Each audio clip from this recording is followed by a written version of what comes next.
भगवान बुद्ध अपने शिष्यों को उपदेश दे रहे थे कि तभी एक शिष्य ने उठकर कहा, गुरुजी, क्या ये सत्य है कि जो व्यक्ति जैसा अन्न खाता है उसका मन भी वैसा ही हो जाता है।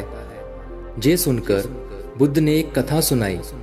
किसी जंगल में एक साधु रहता था। कितने ही लोग उसके दर्शन करने को आते। जो भी जाता उसे शांति मिलती। एक दिन वहां का राजा भी वहां गए।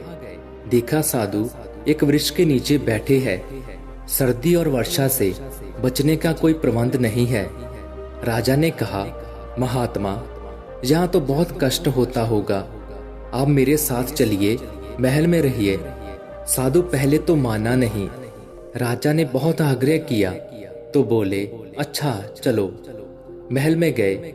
एक सुंदर कमरे में ठहरे। हर समय नौकर आसपास रहने लगे। अच्छा भोजन मिलने लगा। 3 महीने व्यतीत हो गए। राजा उसकी पूजा करते, रानी उसमें श्रद्धा रखती। एक दिन रानी नहाने के लिए स्नानघर में गई। नहाकर उठी तो वह हीरो का हार पहनना भूल गई, जो उसने उतार कर स्नानघर में रख दिया था। हार वही पड़ा रहा। रानी के पश्चात साधु स्नानघर में गया। हार को देखा, उठाकर अपनी जेब में छुपा लिया। स्नानघर से निकल महल से बाहर चले गए। कुछ देर पश्चात रानी को हार का ध्यान आया।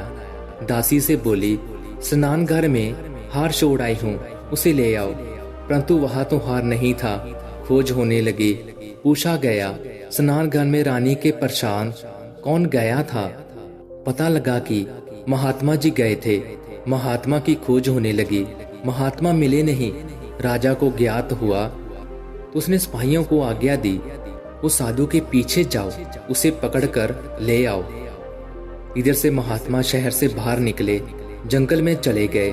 दिन भर चलते रहे, पाँव थक गए, भूख भी सताने लगी तो जंगल का एक फल तोड़कर खा लिया। फल था एक औषधि। उससे दस्त लग गए। इतने दस्त आए कि महात्मा जी निर्बल हो गए। तभी उन्हें हार का ध्यान आया। उसे देखते ही बोले, मैं इसे क्यों उठा लाया? मैंने चोरी क्यों की?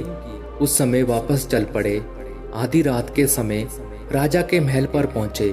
राजा को आवाज दी। राजा उठकर बाहर आए।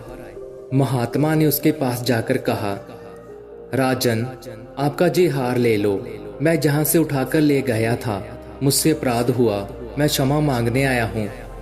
राजा ने आश्चर्य से कहा, वापस ही लाना था तो आप इसे ले क्यों गए थे? साधु ने कहा, राजन, क्रोध न करना। 3 महीने तक मैं तुम्हारा अन्न खाता रहा, उससे मेरा मन पापी हो गया। जंगल में जाकर दस्त आए, शरीर शुद्ध हो गया, तुम्हारे अन्न का प्रभाव समाप्त हो गया। तब मैंने वास्तविकता को जाना और वापस आ गया। इसलिए कहते हैं कि जैसा अन्न खाओगे वैसा मन बनेगा। जो व्यक्ति खोटा अन्न खाता है तो उसका मन कभी अच्छा होगा ही नहीं। अन्न को जिस भावना से कमाया हो और तैयार किया गया हो, उसका प्रभाव मन पर पड़ता है।